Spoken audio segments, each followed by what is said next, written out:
Hi everyone, I welcome you all to our channel. तो आज हम 26, 27 एंड 28 ऑफ अक्टूबर की न्यूज़ आर्टिकल डिस्कस करेंगे of the Indian Express. And before starting the session please do like, share and subscribe to our channel and press the bell icon. So I am really sorry for that, 2 दिन से मैं video नहीं बना पाई, but आपने मतलब जब से मुझे फॉलो किया होगा तब से आपने देखा होगा कि I am regular, but due to some health issues and lack of time मैं बना नहीं पाई वीडियो, है ना। तो अभी हम एडिटोरियल सारे तो डिस्कस नहीं कर पाएंगे, बट जो भी कुछ इंपॉर्टेंट न्यूज़ आर्टिकल्स हैं वो हम डिस्कस कर लेते हैं। ओके, सो अभी हम 28 ऑफ अक्टूबर आज का न्यूज़पेपर देख रहे हैं। ओके, तो सबसे पहली जो न्यूज़ है, Indian army chief to visit Nepal from November 4 to 6। तो उसके बाद जो भी यहाँ पे कंक्लूजन निकलेगा वो हम डिस्कस करेंगे, है ना। इंडियन आर्मी के चीफ कौन है? General MM Naravane. तो ये नवंबर 4 को पहुँचेंगे कहाँ पे? काठमांडू, नेपाल की कैपिटल। ठीक है, और ये जो KP शर्मा ओली हैं, प्राइम मिनिस्टर है नेपाल के, और who is also holds the defence portfolio. ठीक है, तो डिफेंस पोर्टफोलियो भी ये ही होल्ड करते हैं, उनसे बातचीत करेंगे। नेक्स्ट यहाँ पे France tells citizens abroad to take extra precautions. ठीक है, तो यहाँ पे आपको पता है कि 16 ऑफ अक्टूबर को क्या हुआ था, एक टीचर थे सैमुअल पेटी। ठीक है, तो सैमुअल पेटी जो थे सिविक्स की क्लासेस ले रहे थे, और सिविक्स की क्लासेस में जो था उन्होंने एक कैरिकेचर का यूज़ किया था बच्चों को फ्रीडम ऑफ स्पीच को समझाने के लिए। तो उसके बाद क्या था कि एक जो चेचन ओरिजिन का एक व्यक्ति था, तो उन्होंने मतलब क्या कर दिया था, बिहेडेड, है ना। Origin beheaded Samuel Paty, a teacher who had shown peoples cartoons of prophet Mohammed. And तो उसके बाद जो फ्रांस के जो फॉरेन मिनिस्टर हैं, उन्होंने ये इशू रिलीज़ किया ट्यूसडे को कि सेफ्टी एडवाइस, है ना, कि जो भी मुस्लिम पॉपुलिस्ट कंट्रीज़ हैं, तो वहाँ पे जो फ्रेंच सिटीज़न हैं उनको एक्स्ट्रा प्रिकॉशन लेके जाना चाहिए, जैसे Indonesia, Bangladesh, Iraq and Mauritania. ठीक है, तो यहाँ पे अब यहाँ पे जो ये जगह है उसको भी देख लेते हैं कहाँ से ये बिलोंग करते हैं, जो ये चेचन ओरिजिन है ना। तो इसको देख लेते हैं एक बार। ये रशिया, अगर यहाँ से आप जाएँ वेस्टर्न साइड को, ये है यूरोप, ये यूरोप में ये है, ये जॉर्जिया, और यहाँ पे ये दिख रहा होगा आपको, तो ये चेचन्या है। तो यहाँ पे ये जो सारे हैं मकाशला, है ना, ये यहाँ पे जो है मेनली मुस्लिम मेजॉरिटी है। ठीक है, इन सारे रीजन में, और ये रशिया का पार्ट है। तो ये यहाँ से कहाँ पे आए थे? फ्रांस में आए थे। ठीक है, तो ये पता होना चाहिए। ये लोकेशंस आप देख सकते हो। अभी यहाँ पे अजरबैजान है एंड ये अर्मेनिया है, और यहाँ पे जो डिस्प्यूटेड एरिया है वो क्या है? नोग्रोनो काराबाग, है ना। तो यहाँ पे भी इनके बीच में अलग चल रहा है। अजरबैजान की कैपिटल बाकू, अर्मेनिया की क्या है? गिरेवान। ठीक है, तो ये सब भी यहाँ पे एक बार मैप देखते ही हमको पता हो जाने चाहिए। बाकी यहाँ टर्की है, टर्की ने जो है बायकॉट किया है। मतलब जितने भी कंट्रीज़ हैं ना, जो इस्लामिस्ट जो मेजॉरिटियन कंट्रीज़ हैं, जैसे टर्की है, पाकिस्तान है, तो वो सब रशिया का क्या, फ्रांस का क्या कर रही हैं? बायकॉट कर रही हैं, है ना। बायकॉट, जो वहाँ की गुड्स है वो उसको नहीं खरीद रहे हैं ना। तो ये सारी चीज़ें हो रही है। ये रहा फ्रांस, फ्रांस की कैपिटल आपको पता है पेरिस, है ना। और ये सब चीज़ें, बहुत ज़्यादा फाइनेंशियल लॉस यहाँ से फ्रांस को होगा अगर ये सारे जो इस्लामिक कंट्रीज़ हैं ये बैन कर देती हैं अगर इसको। ठीक है, तो लेट्स डिस्कस अनदर न्यूज़। इस पर एक एक्सप्लेन सेक्शन में है, so we'll be discussing that. अब इस पे आर्टिकल हम काफ़ी अच्छे से एक डिस्कस किया था हमने एक्सप्लेन सेक्शन में, कि बांग्लादेश की जो GDP है इतना आगे कैसे ग्रो कर रहे हैं। तो how Bangladesh has reduced gap and is now projected to go past India, है ना। तो यहाँ पे यही चीज़ बोला गया है। एक जैसे आपने जो जेन डेरस और अमर्त्य सेन की एक किताब थी, 2013 की एक बुक है, N uncertain glory, India and it's contradiction, है ना। तो उसमें भी अगर आपने वो किताब पढ़ी है तो उसमें आपने देखा होगा कि उसमें बोला गया है, प्रोजेक्शंस दिया गया था कि जो बांग्लादेश है वो क्या कर रहा है? आउटशाइन कर रहा है इट्स लार्जर नेबर्स, है ना। और इंडिकेटर जैसे इन्फेंट मोर्टेलिटी को लेके, चाइल्ड इम्यूनाइजेशन प्रोग्राम्स को लेके, वहाँ पे फीमेल लिटरेसी रेट काफ़ी आगे है। हमने देखा था कि जो फीमेल लेबर्स का पार्टिसिपेशंस है लेबर फोर्स में वो काफ़ी ज़्यादा था, है ना। लेबर फोर्स में पार्टिसिपेशन फीमेल का काफ़ी ज़्यादा था, ये हमने अभी डिस्कस किया था। और उन्होंने मतलब 2013 में ही ये सारी चीज़ें मेंशन की थी। एक्सेस टू इम्प्रूव्ड सैनिटेशन काफ़ी ज़्यादा इम्प्रूव्ड हो गया था। जो TFR था, टोटल फर्टिलिटी रेट, वो भी इम्प्रूव था, है ना। जो वहाँ पे जो 1971 की बात करें, क्योंकि 1971 को पता है आपको कि बांग्लादेश बॉर्न हुआ था उस टाइम पे, है ना। तो जो एवरेज बांग्लादेशी की जो वो थी एज थी, वो मतलब कितना था? 46.5 ईयर्स, है ना। 2 years less than average Indian, 2018 में लाइफ एक्सपेक्टेंसी कितनी हो गई, 72 ईयर्स, फिर 2 ईयर्स मोर देन इंडियाज़, है ना। फिर बांग्लादेश जो था काफ़ी सारी चीज़ों में इकोनॉमिक डायमेंशन की अगर हम बात करें, इकोनॉमिक इनकम पर कैपिटा, है ना, 2015 में जो थी वो 25% लेस देन इंडिया थी। लेकिन उसके बाद जो IMF के लेटेस्ट प्रोजेक्शन आए तो अभी ये बोल रहा है कि बांग्लादेश अभी तो हमको करेगा आउटशाइन, लेकिन आगे आने वाले मतलब जो 2025 है तो उसमें हमारा नेक टू नेक, है ना, नेक एंड नेक क्या होगा, मतलब कंपटीशन रहेगा इंडिया एंड बांग्लादेश में। क्योंकि आपको पता है कि जहाँ पे बांग्लादेश ने 3.8% की ग्रोथ रेट से वो आगे मतलब ग्रो किया, वहीं पे इंडिया में क्या थी, 10% जो था हमारा पेंडेमिक की वजह से ग्रोथ हिट हुई, है ना। तो ये सारी चीज़ें हैं। दूसरा यहाँ पे देखने को एक बहुत ही मतलब ये फिगर्स अच्छे दिए हुए हैं कि एक तो फिगर 1 में GDP पर कैपिटा है, करंट प्राइसेस, है ना। तो ये जो ब्लू वाले हैं ये इंडिया का है, और बाकी रेड वाले से क्या इंडिकेट किया गया है, बांग्लादेश को, है ना। तो figure average GDP per capita, structural changes in the economy, तो यहाँ पे यही सारी चीज़ें लिखी गई हैं कि जो अगर जो ग्रोथ के क्या रीज़न थे 1990s से, है ना, तो वो ये थे कि अगर हम एवरेज GDP ग्रोथ देखें बांग्लादेश की तो has been higher than the world's average GDP growth, तो वर्ल्ड से भी हायर थी बांग्लादेश की GDP ग्रोथ लास्ट 3 दशकों में। एंड अगर हम बात करें साउथ एशिया जो नेशन है, साउथ एशिया जो रीजन है, उनसे भी ज़्यादा थी, है ना, उनकी जो एवरेज ग्रोथ रेट थी 2010 से। तो बांग्लादेश की जो इकोनॉमिक ग्रोथ थी वो काफ़ी ज़्यादा इंक्रीज़ होती गई हर डिकेड में, 1980s में ही, और 2018 में फिर Bangladesh one of the fastest growing economies in the world emerge होके आया, ठीक है। दूसरा चीज़ ये है कि जो यहाँ पे आपको दिख रहा होगा एग्रीकल्चर का जो कंट्रीब्यूशन था, मैंने आपको बताया था कि अगर एग्रीकल्चर में अभी तक हमारी कंट्री के जो लोग हैं वो डिपेंडेंट है, तो दैट मीन्स कि हम थोड़ा पीछे हैं, है ना, थोड़ा नहीं बहुत। अगर हम इंडस्ट्री पे ज़्यादा हमारा फोकस हो रहा है, मैन्युफैक्चरिंग एक्टिविटीज़ पे, तो हम आगे ग्रो कर रहे हैं। तो बांग्लादेश का जो एग्रीकल्चर जो GDP थी बांग्लादेश की वो डिक्लाइन हुई, लेकिन जो मैन्युफैक्चरिंग और सर्विस था वो काफ़ी ज़्यादा इंक्रीमेंट उसमें देखने को मिला था, है ना। यहाँ पे आप देख सकते हो बांग्लादेश का ये जो फाइनेंशियल ईयर है ना, 14.23, एंड मैन्युफैक्चरिंग और इंडस्ट्री पे ये देख सकते हो 33.66। तो इस वजह से ये भी एक रीज़न है। एंड दूसरी चीज़ ये कि the 1980 agriculture accounted for almost 1/3 of the GDP, है ना, तो लेस देन द 5th। तो यहाँ पे मतलब जो था मैन्युफैक्चरिंग का कंट्रीब्यूशन जो था डबल्ड हो गया था 1980 से। उसके बाद ये कि एक्सपोर्ट्स में भी काफ़ी अच्छा बेहतरीन काम उन्होंने किया है ना। 2 बिलियन $US से मोर देन $40 बिलियन, मतलब फाइनेंशियल ईयर 2019 की बात करें हम बांग्लादेश की, तो $40 बिलियन $40 बिलियन का इन्होंने एक्सपोर्ट किया है ना। तो ये अपने आप में कुछ एक बेहतरीन जो है अचीवमेंट है। Growth by factor of approximately 20 in 37 years, है ना। फिगर 3 ये हमको शो कर रहा है, फिगर 3 में क्या, एक्सपोर्ट एंड रेमिटेंसेस। तो अगर हम बात करें रेमिटेंसेस की, मतलब जो बांग्लादेश के जो लोग हैं वो किसी दूसरी कंट्री से जैसे बांग्लादेश को पैसा भेज रहे हैं, तो वो भी काफ़ी फास्टर तरीके से वो ग्रो किया फाइनेंशियल ईयर में। And from approximately $764 million to more than 116.4 billion in financial year 19, है ना। तो Bangladesh is among the world top 10 remittances receiving countries, even through the differences in remittance earning of Bangladesh countries with far। तो ये है कि मतलब बांग्लादेश जो है काफ़ी अच्छा बेहतरीन उसने काम किया है ना। आई होप आप इस आर्टिकल को समझ गए होंगे, इसके अलावा उसमें है नहीं कुछ और। फ्रांस, मैक्रोन एंड इस्लाम, तो यही हम डिस्कस कर रहे थे। मैंने आपको जो जगह थी वो ऑलरेडी बता दी थी कि कहाँ पे वो रीजन है ना, जहाँ पे थोड़ा सा रेडिकल मतलब जो लोग हैं वो रहते हैं मुस्लिम। तो why are many countries in the Muslim world angry with France, तो यहाँ पे ये बोला गया है क्यों एंग्री है।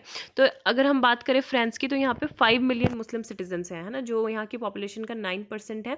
एंड अक्टूबर 16 को 18 ईयर ओल्ड जो चेचन रिफ्यूजी है, उसने फ्रांस के जो वो टीचर थे प्रोफेसर सैमुअल पेटी, 47 ईयर ओल्ड, तो प्रॉफिट मोहम्मद को दिखाने में हमने ऑलरेडी डिस्कस कर चुका है ना, तो बेहेडेड कर दिया था। एंड इस्लाम, अभी जो मैक्रोन है, ठीक है, फ्रांस प्रेसिडेंट मैक्रोन, तो यहाँ पे उन्होंने क्या किया कि एक मतलब स्पीच दी, ठीक है, उसमें उन्होंने बोला कि Islam is a religion that is in crisis today all over the world, और बोला कि ये रेडिकल टेम्पटेशंस है ना, और इसको मतलब ये क्या कर रहे हैं, डिस्ट्रक्ट कर रहे हैं एक दूसरे को। इस्लामिस्ट सेपरेटिज्म की उन्होंने बात करी कि कंट्री के अंदर ही कितना ज़्यादा सेपरेटिज्म है, और to build a French version Islam, है ना। इन्होंने बोला कि एक मतलब वैल्यूज़ और रूल्स के अकॉर्डिंग ये चलना चाहिए देश, और इस्लाम कैसा होना चाहिए, कि इनलाइटमेंट, इस्लाम ऑफ इनलाइटमेंट होना चाहिए, और जो फ्रेंच सेक्युलरिज्म है उसको अपनाना चाहिए। फ्रेंच का जो सेक्युलरिज्म है उसको क्या बोला जाता है, LAICIT, लेसेटे, मतलब कुछ और लेसे आप बोल सकते हो ना, वहाँ पे हाफ ही प्रोनाउंस होते हैं वर्ड फ्रेंच में। तो सी is no place for religion in the public sphere, ठीक है, उनके अकॉर्डिंग ये है। तो ये चीज़ है, this way it is opposite of how India has practice it secularism.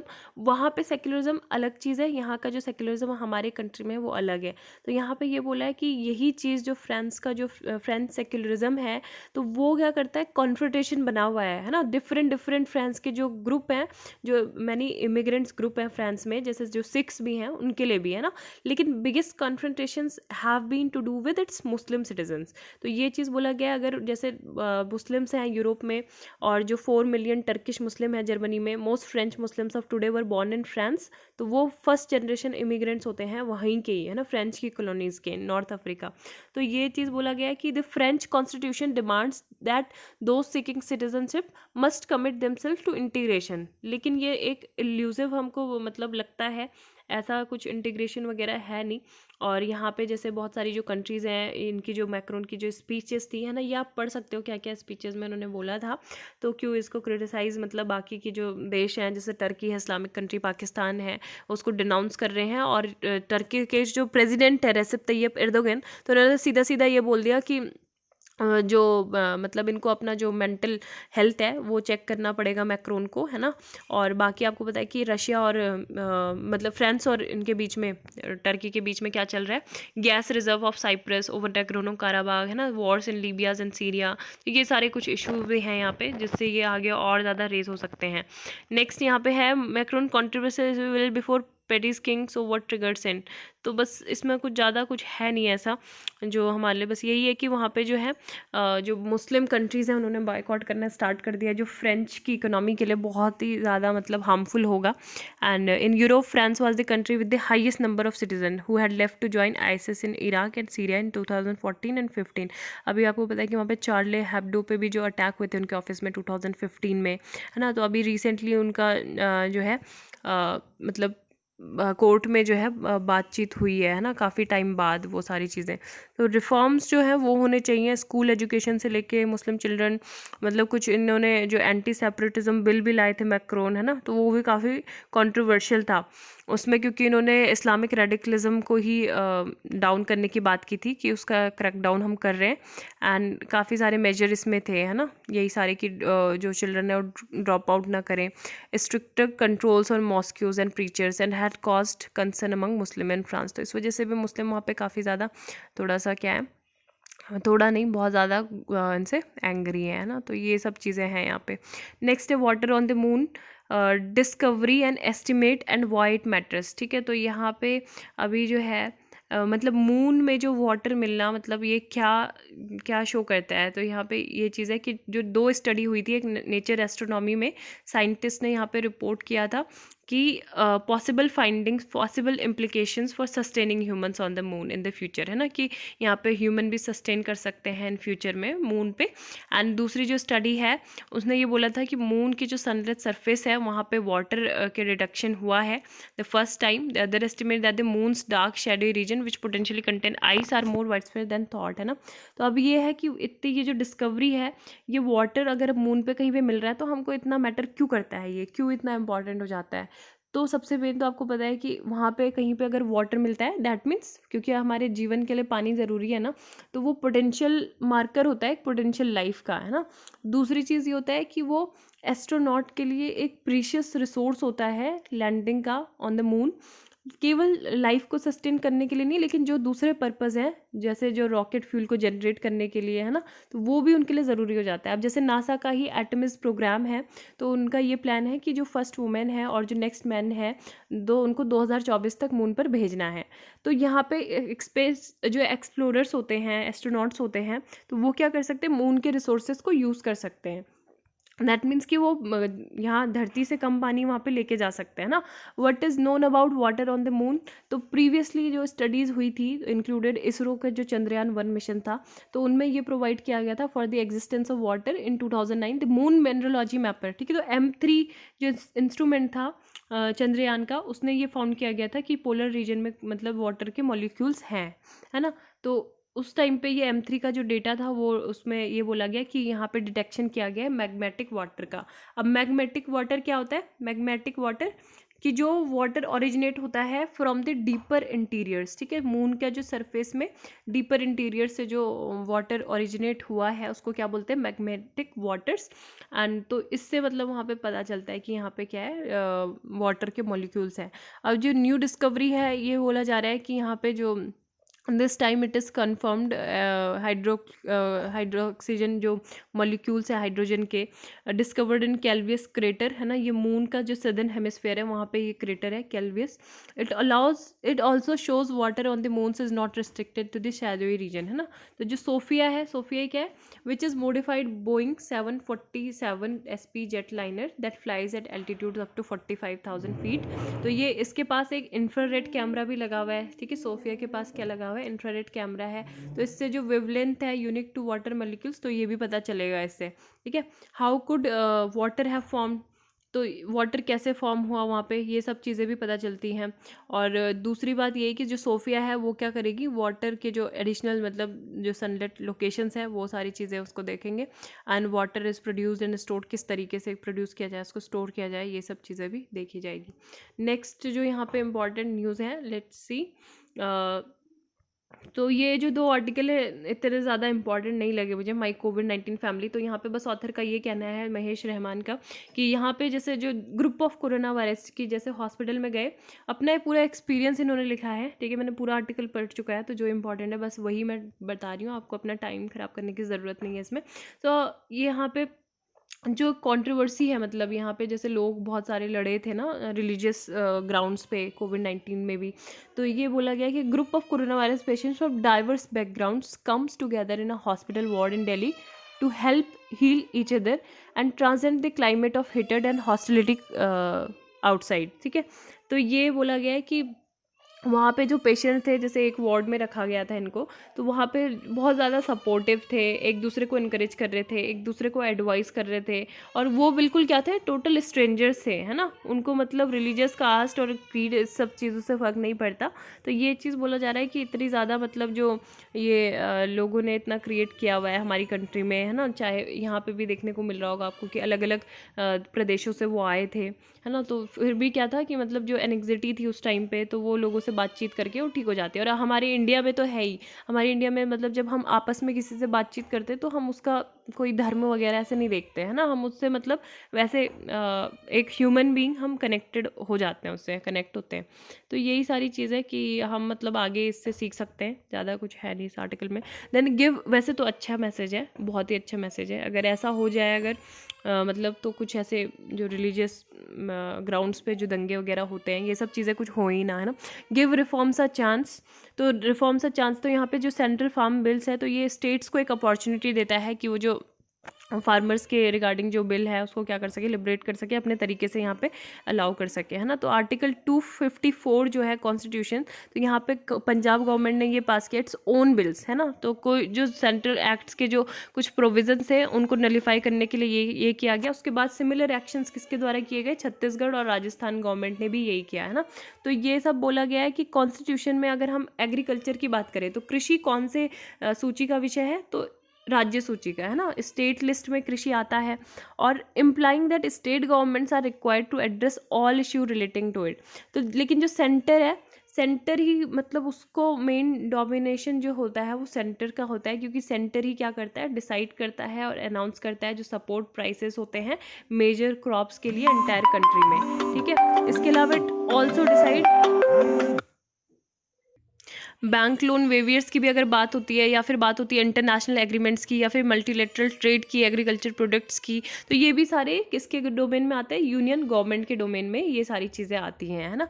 और जो एग्रीकल्चर, डेयरी प्रोडक्ट्स और जो प्रोमिनेंट रोल होता है इंडिया का, जैसे हमने RCEP को नई ज्वाइन किया था, तो ये भी किसके डोमेन में था? यूनियन गवर्नमेंट के। लेकिन क्या होता है, एग्रीकल्चर का मतलब एक तरह से ड्यूल कंसिडरेशन होता है। जब हमने बताया स्टेट लिस्ट में भी आता है ना, और मेजर डोमेन जो है यूनियन गवर्नमेंट के है, सेंट्रल के। तो this has led to considerable debate, है ना, यहीं से डिबेट शुरू हो जाती है कि इसको मतलब यहाँ पे इसको कॉन्करेंट लिस्ट में लाना चाहिए। अब there is precedent for such action, जो 42nd कॉन्स्टिट्यूशनल अमेंडमेंट था, had moved education to concurrent list in 1976, है ना, तो यहाँ पे बोला जा रहा है।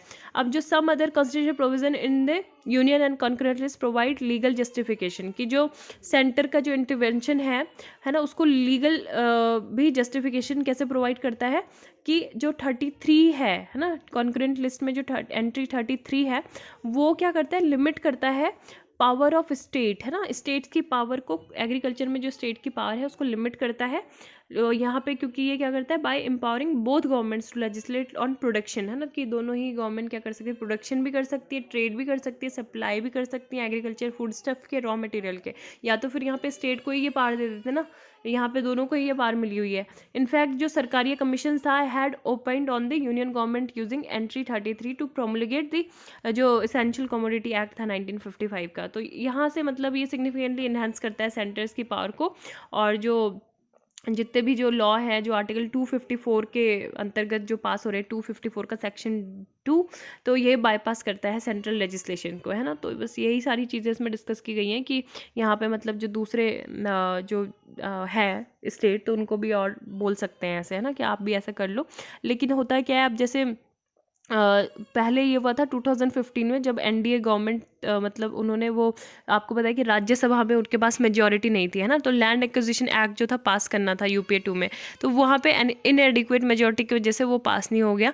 लेकिन बीजेपी जो लेड स्टेट्स थे, उन्होंने क्या एडवाइस किया, उनको एडवाइस किया गया कि आप आर्टिकल 254 के सेक्शन 2 को क्या कर दो, इन्वोक कर दो, है ना, to override the provision of central act. तो ये करके अभी हो गया था। अभी पंजाब बिल भी ऐसा ही मतलब इसी प्रोसेस की ओर हम देख रहे हैं कि जो दूसरे जो है स्टेट्स, तो उनको 254 को पास करने के लिए बोल सकते हैं, ये ओवरराइड करेगा सेंट्रल की पावर को।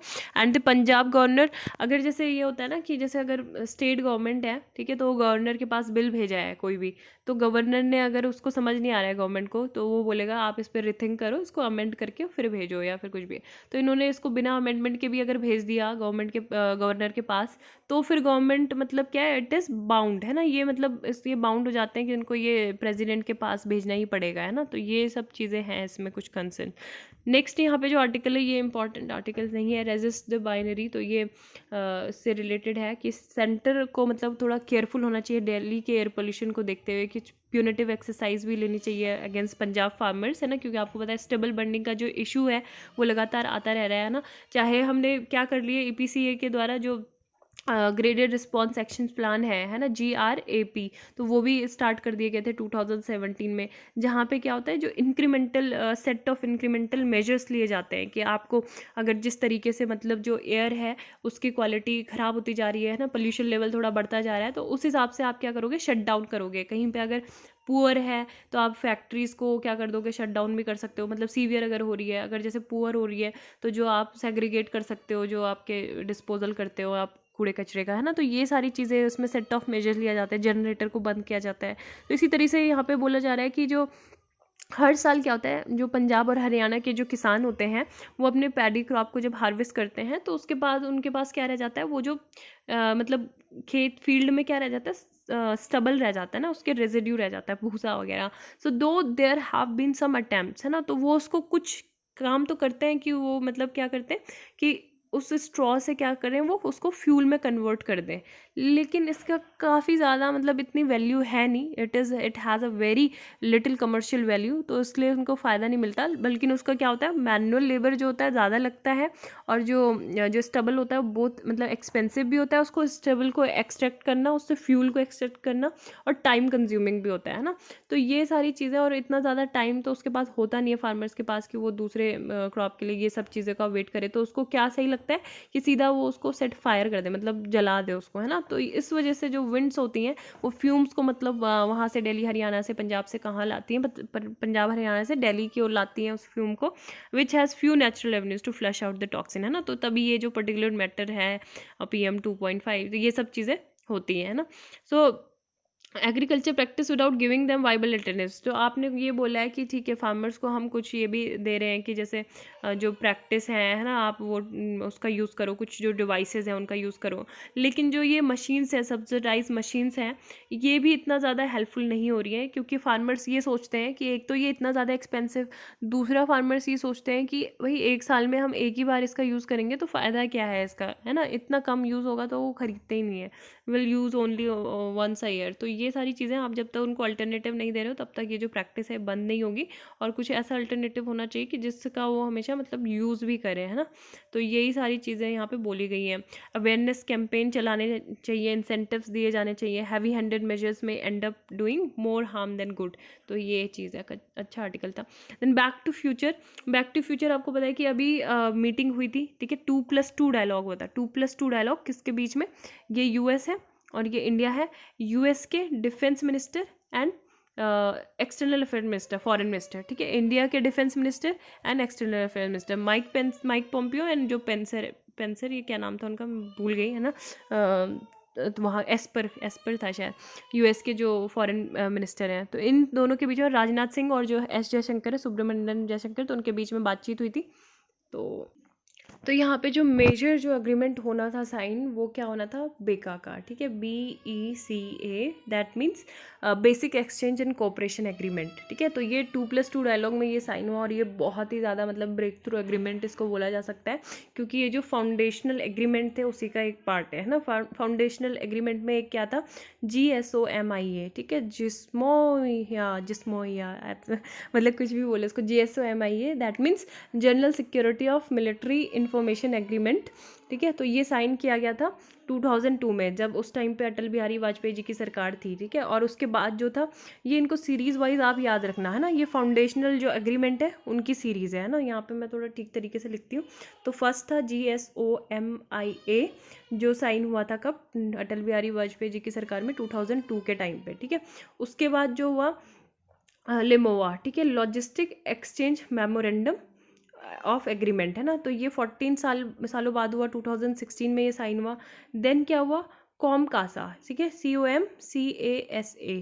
तो इसकी फुल फॉर्म क्या है, communication capability interoperability and security agreement, ठीक है। तो ये साइन हुआ था 2018 में। तो ये फाउंडेशनल एग्रीमेंट, ये सारे याद रखना। और क्या है, बेका, ठीक है, अभी ये 2020 में ये बेका साइन हुआ है, ठीक है। अब ये आपको पता है कि जो ये सारे जो एग्रीमेंट हैं, ठीक है, फाउंडेशनल एग्रीमेंट है, तो ये क्या करते हैं, ये म्यूचुअल लॉजिस्टिक सपोर्ट जो है वो प्रोवाइड करता है, कौन, लेमोवा, ठीक है। और GSMOIA जो है, जो मिलिट्री इन्फॉर्मेशन है, ठीक है, USA के द्वारा शेयर की जाएगी, तो वो हमें प्रोवाइड करेगा। कॉमकासा क्या करता है, कम्युनिकेशन को फैसिलिटेट करता है, ठीक है, जो भी वेपन प्लेटफॉर्म्स होते हैं दोनों ही आर्म फोर्स के, उसको लेके। और बेका को आपको पता है कि जो मैप वगैरह है ना, उसको यूज़ करना, जो जियो स्पेशल जो डेटा है उसको यूज़ करना। तो ये चीज़ें बोली गई हैं कि मतलब UPA गवर्नमेंट के टाइम पे ये काफ़ी टाइम से पेंडिंग पड़ी थी, लेकिन उस टाइम पे भी एक डिफेंस अग्रीमेंट जो हुआ था, जब प्रणब मुखर्जी ने 10 साल का वो जो फ्रेमवर्क एग्रीमेंट था वो साइन किया था, है ना, डिफेंस कोऑपरेशन को लेके with the US in June 2005, and prime minister Manmohan Singh ने साइन किया था India US civil nuclear initiative in July 2005 में, है ना, ओबामा थे उस टाइम पे। तो ये काफ़ी ज़्यादा ब्रेक थ्रू ही था ये 2005 का। और उसके बाद से मतलब काफ़ी हमारे बीच में जो थे इंडिया और US के जो रिलेशन है वो अच्छे हुए, and that has help clear the brush for more intensive engagement between the arm forces, है ना। तो जो इंटरऑपरेबिलिटी से लेके intelligence sharing, joint defence research है, और जो प्रोडक्शंस है वेपन्स का, ये सारी चीज़ें हमारे बीच में हुई। तो ये हमारे एक जो बिलैटरल और मल्टीलैटरल डिफेंसेस हैं एंड सिक्योरिटी कोऑपरेशन को लेके, तो वो हमारी पॉसिबिलिटीज़ दिखाता है ना, कि हम आगे कितना और बेहतर काम कर सकते हैं दोनों ही देश। तो इसको मतलब ऐसा नहीं लिया जाना चाहिए कि ये जो हमारे जो डेवलपमेंट है और ये जो बेका हम साइन कर रहे हैं, या फिर किसी को हम जैसे मालाबार एक्सरसाइज में जैसे ऑस्ट्रेलिया को हमने इंक्लूड करवा दिया है ना, तो ये सब चीज़ें कोई हमारे टेक्टिकल रिस्पॉन्स नहीं है कि हम जैसे चाइना से हमें इंडिया को थ्रेट मिल रहा है, मिलिट्री चैलेंजेस हैं, तो इस वजह से हम ये कर रहे हैं। तो यहाँ पे क्या है, हमारे मतलब ये बोला जा रहा है कि ये हमारे बिलेटरल रिलेशंस को और ज़्यादा इम्प्रूव करने के लिए है।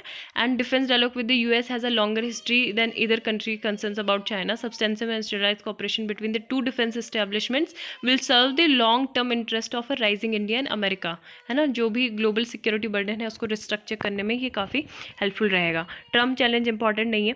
Gujarati superstar dies of covid days after singer brother's death, है ना। तो पॉपुलरली नोन इनको बोलते थे नरेश महेश डियो, है ना। तो ये नरेश हैं और ये महेश हैं कनोडिया। तो इनकी डेथ हो गई थी। कनोडिया बेसिकली एक विलेज है, ठीक है। कनोडिया एक विलेज है, तो कनोड विलेज है मतलब। तो उसके बाद इनका नाम जो था कनोडिया पड़ गई इनकी कास्ट, है ना। तो village of Mehsana district of north Gujarat. तो मेहशना डिस्ट्रिक्ट है नॉर्थ गुजरात का, तो वहाँ पे ये था, ठीक है। इन्होंने जो थी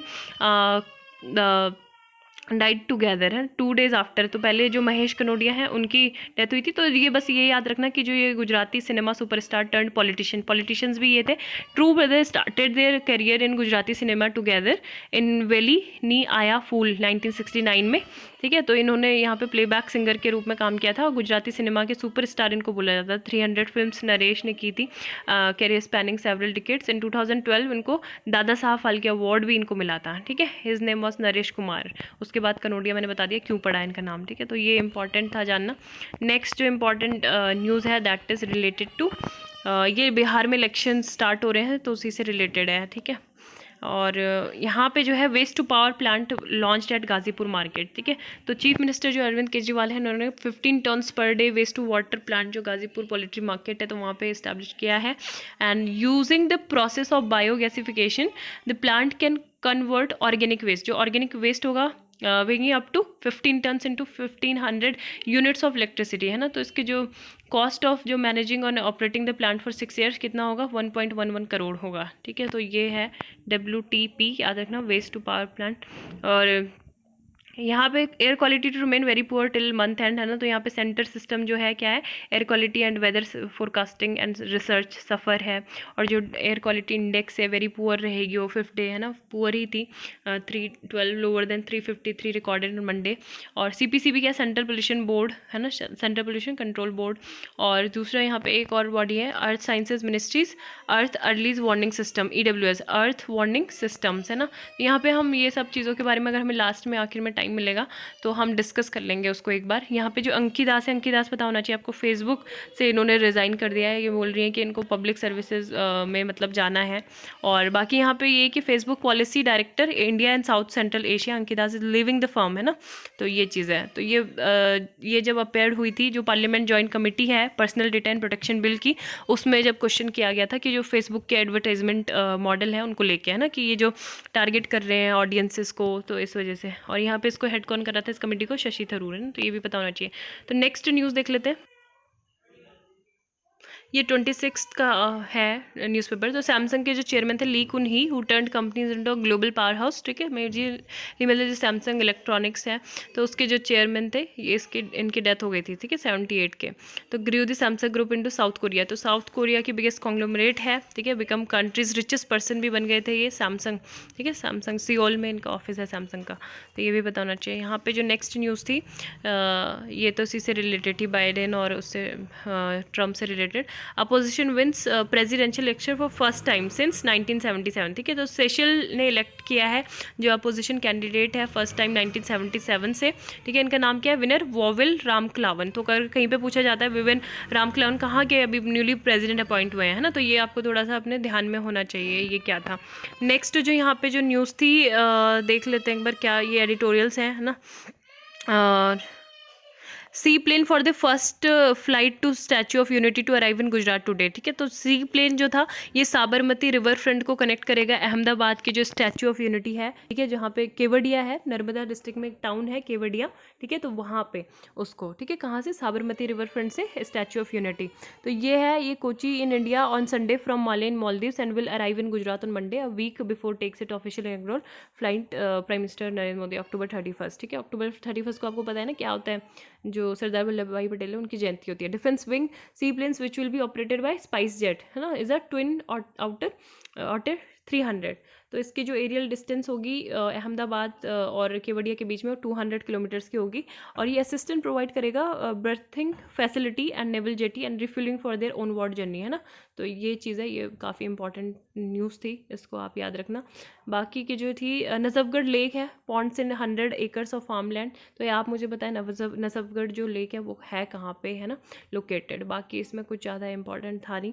India jolted China must build ties to grow bigger than Beijing, है ना। तो 27 अक्टूबर का एक बार देख लेते हैं। यहाँ पे एक बार गेबॉन जो है, ठीक है, उसकी आप देखना कि कहाँ पे उसकी कैपिटल कहाँ है और लोकेशन कहाँ है, ठीक है। तो ये आप होमवर्क करें, गूगल आउट अभी कर ले पॉज करके वीडियो को, तो पता चल जाएगा, नहीं तो भूल जाएंगे। नेक्स्ट यहाँ पे जो थी 27 अक्टूबर को क्या न्यूज़ थी, मून में hold more frozen water than previously suspected, ठीक है। तो यहाँ पे ये बोला गया है कि जो लूनर टेरीन है ना, 40,000 स्क्वायर किलोमीटर से ज़्यादा, तो वहाँ पे वाटर को ट्रैप करने की कैपेबिलिटी है फ्रॉम द आइस, है ना। तो अभी हमने एक चीज़ अभी डिस्कस की थी, तो यहाँ पे ये बोला गया कि नासा का जो ये है लूनर रिकन्सेंस ऑर्बिटर, है ना, LRO, researchers identified cold traps as small as few metres across as wide as 30 kilometre more. तो ये कंप्यूटर मॉडल्स का यूज़ किया गया था to down to micrometres in size, है ना। तो ये चीज़ है यहाँ पे। नेक्स्ट जो यहाँ पे इंपॉर्टेंट न्यूज़ है, prime minister Japan AIIMS for zero emissions carbon neutral society bye 2050, है ना। जापान ये एम कर रहा है कि ग्रीन हाउस का जो इमिशन है गैसेस का वो जीरो कर देगा बाय 2050 और become a carbon neutral society, है ना। तो योशिहिदे सुगा कौन है, न्यूली अपॉइंटेड, ये भी प्राइम मिनिस्टर है ना जापान के, तो ये भी याद रखना है ना। तो इन्होंने पहले भी बोला था कि ये क्या करेंगे, कार्बन न्यूट्रल को मतलब एज सून एज पॉसिबल वो करेंगे, second half of the century rather than set of explicit date. तो ये चीज़ बोला गया है 2050 में। नेक्स्ट यहाँ पे प्लाज्मा थेरेपी डिबेट के बारे में एक्सप्लेन सेक्शन में था article, touch down the seaplanes which will connect Sabarmati river front Ahmedabad statue of unity in Kevadia lands and Gujarat. तो यही हमने ऑलरेडी डिस्कस कर चुका है। ए पूल प्रूफ रिलेशनशिप, तो ये इंपॉर्टेंट एक आर्टिकल था, बुक ऑफ फ्रीडम, ये भी एक था, है ना। ये 2+2 डायलॉग से रिलेटेड ही था कि जो स्ट्रक्चरल शिफ्ट देखने को मिल रहा है, ग्रेट पावर पॉलिटिक्स का turbulence in the global economic order, और सही आर्टिकल था, है ना। एक बार आप इसको गो थ्रू करना, नहीं तो हम अपने जो बात के डिस्कशन होंगे उनमें इसको मैं नोट्स में तो ऐड कर ही दूँगी। और बस अब अभी हम न्यूज़ आर्टिकल डिस्कस कर रहे हैं ना, तो वो वही देख लेते हैं ना यहाँ पे क्या है। और मान ली government employees who are single parents can now take child care leave, है ना। तो ये चीज़ है, मान ली कि जो गवर्नमेंट है उन्होंने ये बोला है जो employing raising a child alone are now entitle to child care leave, है ना। तो जो विडोज़ होंगे या फिर जो सिंगल मेल पेरेंट्स होते हैं, या पेरेंट मतलब, और जो अनमैरिड एम्प्लॉयज़ होते हैं या फिर जो डाइवर्सीज होते हैं, who may be expected to take up the responsibility, ठीक है। तो उनके लिए जो एक्सटेंशन कर दिया जाएगा, LTC लीव ट्रेवल कंसेशन भी उनको दिया जाएगा, विल्ड कर सकते हैं वो, है ना। If he is on child care leave, उसके बाद भी उनको लीव मिल सकती है। और 100% लीव सैलरी उनको मिलेगी, जो शुरू के 365 डेज़ हो गए, और 80% of leave salary for the next 365 days, है ना। तो ये सारी चीज़ें यहाँ पे की जाएंगी। नेक्स्ट यहाँ पे tenants working from home many PGs ignore, तो यहाँ पे तो कुछ खास ये आर्टिकल है नहीं। और ये क्या है, calls message encrypted can't access details, तो व्हाट्सएप ने हाई कोर्ट को बोला है कि मतलब व्हाट्सएप की आप जो है डिटेल्स जो है वो एक्सेस नहीं कर सकते, है ना। तो यहाँ पे जो, लेकिन ये बोला गया है कि यहाँ पे हम ड्रग सिंडिकेट का जो एक्यूज है उसको ढूंढ रहे हैं, हैड अ व्हाट्सएप ग्रुप, उसी के पास व्हाट्सएप ग्रुप था और वो कोऑर्डिनेट कर रहा था इलीगल ट्रेड, है ना। तो इस वजह से हमको इन्फॉर्मेशन चाहिए, लेकिन यहाँ पे व्हाट्सएप ने बोला कि ऐसे नहीं दे सकते हैं इन्फॉर्मेशन। तो PM street vendors Atmanirbhar Nidhi, तो ये कुछ योजनाएं भी यहाँ पे आ जाती हैं, ये आप देख सकते हो ये कहाँ कहाँ पे क्या क्या स्टार्ट की गई है और क्या चल रहा है ना। इंडिया US डिफेंस एग्रीमेंट बेका की ही बात की गई है। बेका will allow India to use geospatial intelligence and enhance accuracy of automated system and weapons like missiles and armed drones. It will give access to topographical, है ना, topographical and aeronautical data, advanced products which will aid, जो भी हमारे navigation है, targeting है, उसको add करेंगे। और एयरफोर्स टू एयरफोर्स कोऑपरेशन होगा बिटवीन इंडिया एंड USA, है ना। तो ये बहुत ज़्यादा इंपॉर्टेंट था, ग्लोबल स्ट्रैटेजिक पार्टनरशिप। नेक्स्ट, अब लास्ट में ये क्वेश्चंस का आंसर कर सकते हो, कंसीडरिंग फॉलोइंग प्लेस, जो वेटलैंड है यहाँ पे स्टेट है, नजफगढ़ झील अभी हमने देखा था ना, चंडीगढ़ में है क्या, या सुखना लेक हरियाणा में, बसई वेटलैंड राजस्थान में। तो which of the above pairs is are correct. दूसरा है India's first sea plane project will be operational between, है। तो ये आप देखो अभी अभी हमने जस्ट पढ़ाई है ना, तो कहाँ से कहाँ तक है। बाकी जो और भी जो न्यूज़ थी मैंने यहाँ पे आर्टिकल्स में लिखी हुई है, तो एक तो आप देख सकते हो यहाँ पे इंपॉर्टेंट डेज हैं, है ना, ब्रीफली एक बार देख लेते हैं। आयुर्वेदा डे जो है वो ऑब्जर्व किया जाएगा नवंबर 13 में 2020 में, ठीक है। तो ये पोस्टपोन किया गया था, इस वजह से ये यहाँ पे था on the day of Dhanvantari Jayanti. And a webinar will be organised ना, थीम ऑफ आयुर्वेदा फॉर कोविड-19 पैंडेमिक ऑफ द डे। तो मिनिस्ट्री ऑफ आयुष जो है वो इसको ऑर्गेनाइज करेंगी, है ना। तो नवंबर 13 ये याद रखना। और जो यहाँ पे कुछ जैसे वर्ल्ड स्टैटिक्स डे था, तो ये कब सेलिब्रेट किया जाता है? 20 अक्टूबर को, ठीक है। और यूनाइटेड नेशन स्टैटिकल कमीशन ने स्टार्ट किया था, गाइडेंस में ये हुआ था। द वर्ल्ड स्टैटिक डे 2020 की थीम देख लो, connecting the world with data we can trust. The world osteoporosis day जो था ये भी किया गया था, है ना। कब किया गया था? 20 अक्टूबर को सेलिब्रेट किया गया था। डेट्स ऑस्टोपेरोसिस इसकी थीम थी। इंटरनेशनल शेफ्स डे जो था ये भी 20 अक्टूबर को ही था। Healthy food for the future. International shuttering awareness day 22 अक्टूबर को था, है ना। थीम देख सकते हो। World snow leopard day important है, 23 अक्टूबर को ऑब्जर्व किया गया था, है ना। लेपर्ड कंजर्वेशन और जो एनिमल के प्रति अवेयरनेस, ये सब। 24 अक्टूबर को यूनाइटेड नेशंस डे था 1948 को, है ना, ये भी पता है। वर्ल्ड डेवलपमेंट इन्फॉर्मेशन डे 24 अक्टूबर को ही मनाया जाता है। फिर वर्ल्ड पोलियो डे अक्टूबर 24 को ही सेलिब्रेट किया जाता है annually, to raise awareness for polio vaccination eradication of polio, है ना। 2020 की जो थीम थी वो क्या थी? A win against polio is a win for global health. A win against polio is a win for global health, ठीक है। तो ये इंपॉर्टेंट है। और इसके अलावा भी हम कुछ और सेलिब्रेट कर रहे हैं, अभी कुछ वीक चल रहा है। वो क्या वीक चल रहा है? डिसआर्मामेंट वीक, ठीक है। यूनाइटेड नेशंस का डिसआर्मामेंट वीक चल रहा है। एंड ये हम बाकी आगे कुछ देखेंगे, है ना। तो नामदफा नेशनल पार्क देख सकते हो कहाँ पे? अरुणाचल प्रदेश में है। और नेक्स्ट जो इंपॉर्टेंट न्यूज़ थी, कूची मुजरिस बाइनल से रिलेटेड थी, ये भी पोस्टपोन हुआ है। 1 नवंबर 2021 को ये होगा, है ना। तो ये भी है। और 12 दिसंबर 2020 को होने वाला था, लेकिन इसका जो 5th एडिशन है वो बाद में होगा, है ना। तो यहाँ पे अगर हम आर्ट एंड कल्चर से है ये रिलेटेड, 5th एडिशन हमने देख लिया कब होगा। कोची मुजरिस जो ये एक आर्ट एग्जीबिशन होती है, फेस्टिवल होता है, largest of its kind in south Asia. South Asia में सबसे ज़्यादा होता है। Organise by Kochi biennale foundation Kochi. The foundation is the non profit charitable culture and educational activities, है ना। और अगर हम मुजरी स्पोर्ट की बात करें तो मुजरी स्पोर्ट आपने देखा सुना होगा इसके बारे में। एक ये माइथोलॉजी थी कि ये पोर्ट सिटी है ना। जो भी वर्ल्ड में जो केरला जब इस्टेब्लिश हुआ था, वो उस टाइम पे जो मसालों का मेजर सेंटर हुआ करता था, तो ancient port of Muziris emerge as its hub, है ना। तो मुजरिस हेरिटेज प्रोजेक्ट भी अभी चल रहे हैं इंडिया में, कंजर्वेशन प्रोजेक्ट की लिस्ट में ये आता है। And biennale exhibit art work across variety of mediums, जिसमें सारी चीज़ें होती हैं। एंड नॉर्थ कोरिया ने वार्न किया है सिटीजन्स को येलो डस्ट, है ना। तो येलो डस्ट क्या होती है? तो येलो डस्ट क्या होती है? दिस क्लाउड ब्रिंग कोविड-19 विद इट। तो ये चीज़ बोला गया है। North Korea has urged its citizen remain indoors, है ना। तो contact with mysterious cloud of yellow dust which is blowing it from China. तो एशियन डस्ट की अगर हम बात करें, इसको येलो डस्ट इसी को ही बोला जाता है। और ये येलो विंड होती है या फिर चाइना का डस्ट स्टॉर्म होता है, हाँ। तो जो सैंड डेजर्ट होते हैं, मतलब जो सैंड होती है डेजर्ट से, तो वो आती है चाइना रीजन से या फिर मंगोलिया रीजन से, है ना। High speed surface winds carry into both north and south Korea during specific periods every year. तो ये चीज़ें, जो सैंड के जो पार्टिकल्स होते हैं वो मिक्स हो जाते हैं दूसरे टॉक्सिक सब्सटेंसेस के साथ, जैसे जो इंडस्ट्रियल पॉल्यूटेंट्स होते हैं। तो ये जो हमारे रेस्पिरेटरी एलिमेंट्स होते हैं उसके लिए मतलब काफ़ी हार्मफुल होते हैं। US allies welcome Israel Sudan deal, तो ये हम ऑलरेडी पढ़ चुके हैं, हिमालयन बोर्ड। तो thank you, have a nice day and thank you.